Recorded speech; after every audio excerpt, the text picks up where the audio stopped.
Welcome back to One Comic Book a Day, where we're finishing Superboy issue 18 with the final story, The Men Who Doubted Superboy. Okay, you're going to have to stay with me here because it's a bit convoluted. The scientific community decides it's time to test if Superboy is actually real. They're all skeptical, which is fair. He is a child who can fly and shoot fire from his eyes. We would all be a bit skeptical of that, even if we saw it with our own eyes. So they're going to Smallville and test him. Superboy is completely okay with this until this rich landowner who volunteers to have these tests done on his land so they can be safely done away from everybody. Though I'm pretty sure this land is still around Smallville, in Smallville. It seems to be in Smallville, just not the town, just farmland or barren land, as we will learn. As Superboy is about to start these tests, he overhears the landowner talk about how this was all a plot and doesn't get into the nitty gritty of it. Superboy knows he's up to something due to these tests, so Superboy is going out of his way to make it seem like anything he does, he faked. So he's actually completing these tests, including picking up a large boulder or being able to see through a wall, by also creating something that he could have used to pretend it wasn't real. So after picking up the large boulder, he uses his speed really quickly to dig a hole and then go into the boulder and hollow it so it's easy to pick up. Or creating a mirror to put on the wall so he could use it like a reflecting mirror you would see inside like a store, so you don't run into somebody in an aisle you can't see. So he could see around the wall. And I'll give the comic points for this because it is taking banal feats he does, stuff that he does usually fairly quickly, and he's still doing them fairly quickly, but it's more involved, a little more difficult. He has to use his powers in a creative way in uncreative situations. I like it. It's too repetitive and too much of the story. After the first 2 pages of setup, we're doing versions of this until like page 7 or 8. Remember, the story is going to end by 11 or 12.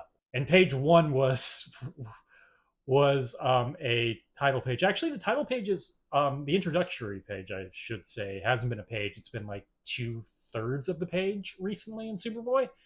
I didn't really notice that at the time of reading. When I'm going through these again before I'm jumping in here, I've been noticing that, like, oh, it hasn't been a page. It's they've been getting to the story a lot quicker.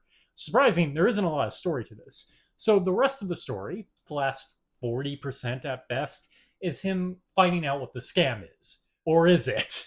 He literally solves this in like half a page. He just goes to the guy's office, uses his x-ray vision, and sees that he plans to sell the land by using the video from this test to show that it was where Superboy was. And the land is apparently useless, which I find dubious myself because it's in Smallville. Superboy's there. He could fix it.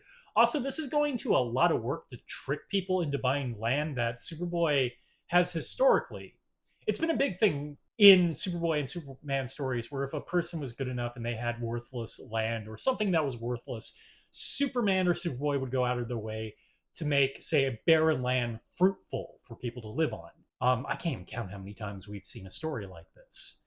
Be it a scammed oil rig with no oil and finding the oil, or his former teacher who had the Montana ranch that ended up being rocky desert land that nothing could grow on, nor could he have like animals on it, so he fixed up the land. It's a thing he does. It doesn't take him more than an hour or two. I was going to say an afternoon, but it probably doesn't take all that much time at all. So the climax of the story is him going out of the way to prove to the scientists that the land is worthless. In doing so, showing his feats. And they just kind of pick up on what's going on. This is what nags at me. He went out of his way to show that there are skeptical reasons for him to explain away how he does his powers. And once you like open up that door, once you open Pandora's box, how are we to believe him at any point? Like, the scientists are almost too easily ready to believe when they see him doing these amazing feats at the end, after a whole story of him failing their test, essentially showing that he was a scam artist, even though he wasn't really. They didn't know that. Though I will come back. If you're familiar with the Amazing Randy, a famous magician who went out of his way to show people who claim to have like psychic abilities or other supernatural abilities were scam artists by showing how like the trick happened. There is a famous study where he had 2 of his magician friends go in as they were being tested for psychic powers. He was trying to take out another very famous fraud to show why he constantly was passing these government tests, these scientific tests, which was always his like, well, of course I'm not failing this. I've passed tests. The government seems to think I actually have psychic abilities. And he sent these two guys to prove like how easy it was to fake it. And in fact, what they found was the scientific community was almost too ready to accept any excuse or give them any advantage they asked for.